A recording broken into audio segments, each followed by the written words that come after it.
Boa noite, pessoal. Marcelo aqui. Falando de Curitiba, estou aqui no escritório da empresa. Então,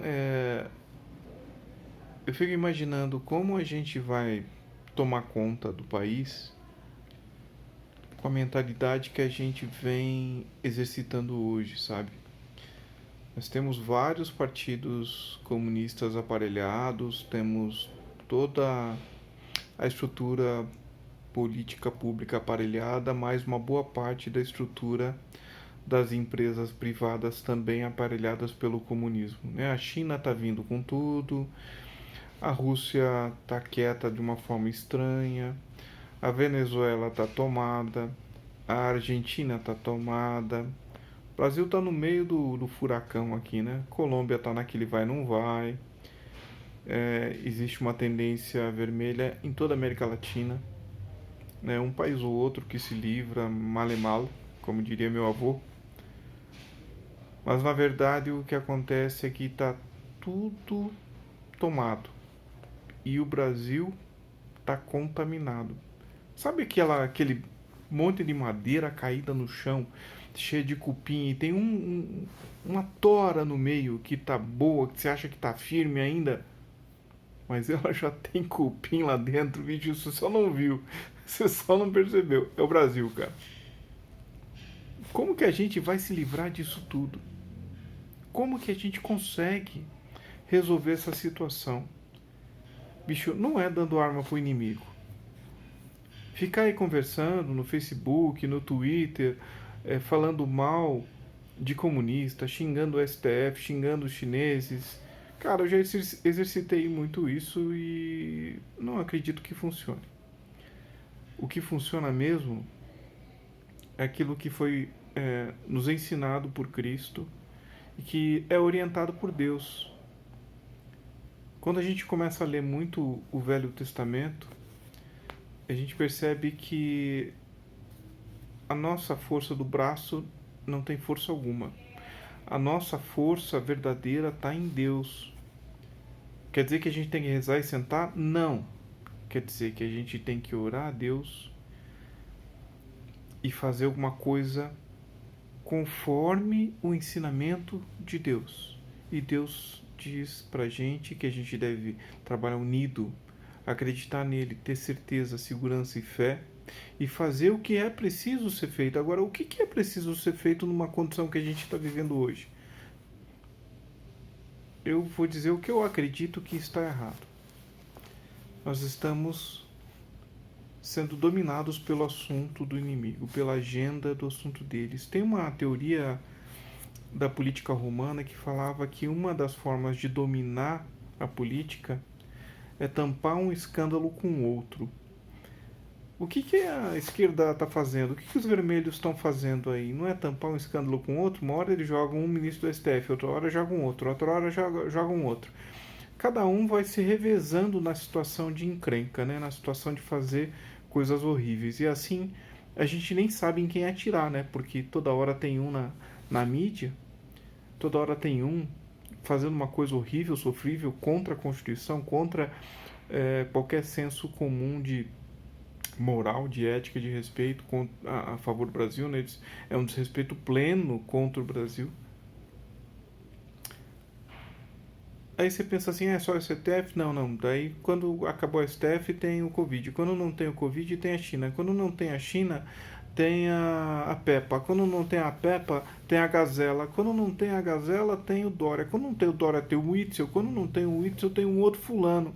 E quando não tem esse outro fulano, daí a gente fala do aborto. Quando não tem o aborto, a gente fala do helicóptero que foi proibido agora sobrevoar as favelas do Rio.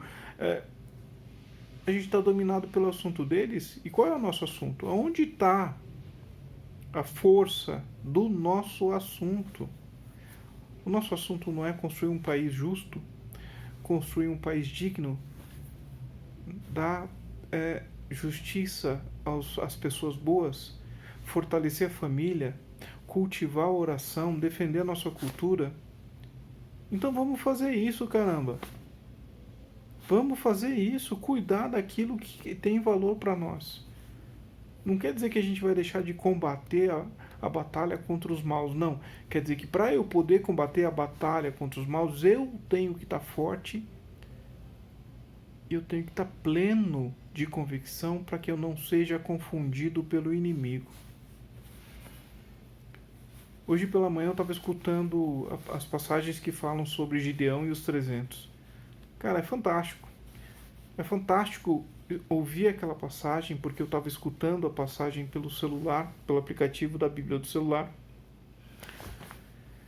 Ela fala de obediência, ela fala de certeza, ela fala de tirar todos os guerreiros que poderiam atrapalhar a batalha, porque tinham alguma preocupação que podia diminuir a sua fé, a sua certeza de que iam ter vitória. Até quando Gideão estava titubeante, Deus foi lá e falou: cara, vai no acampamento, escuta o que estão falando lá, eles vão falar que eles foram entregues para você. E ele foi lá e escutou isso.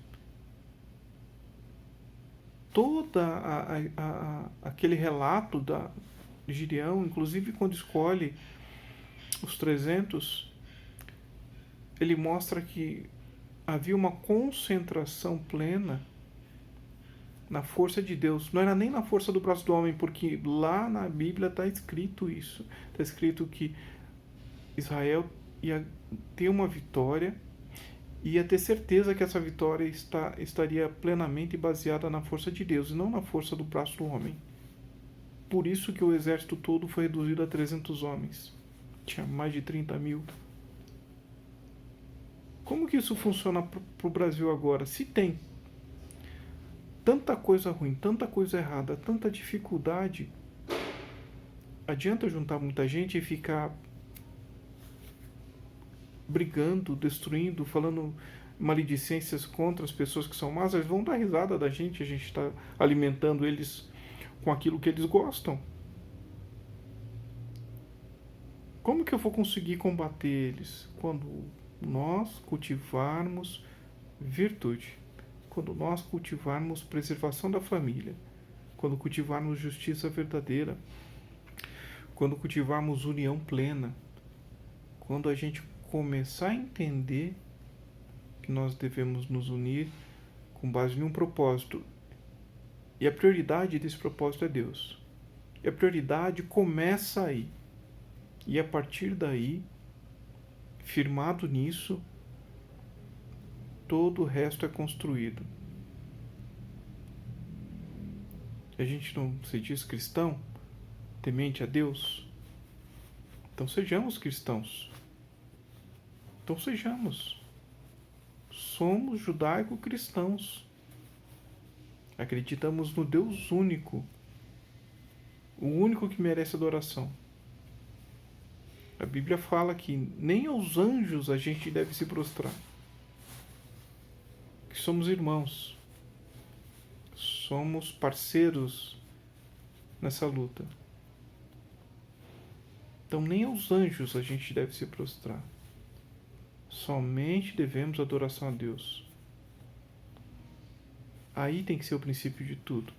E a partir daí a gente deve construir todo o resto. Todos os demais valores da família, do amor à pátria, da luta pela liberdade, do direito de se defender, de proteger sua propriedade. A partir de Deus começa tudo. E construção, não destruição. A gente não precisa destruir o mal. A gente não precisa destruir a sombra. A gente precisa apenas acender a luz, que a sombra some, que a escuridão some. Ela é iluminada pela luz. Sejamos luz, então.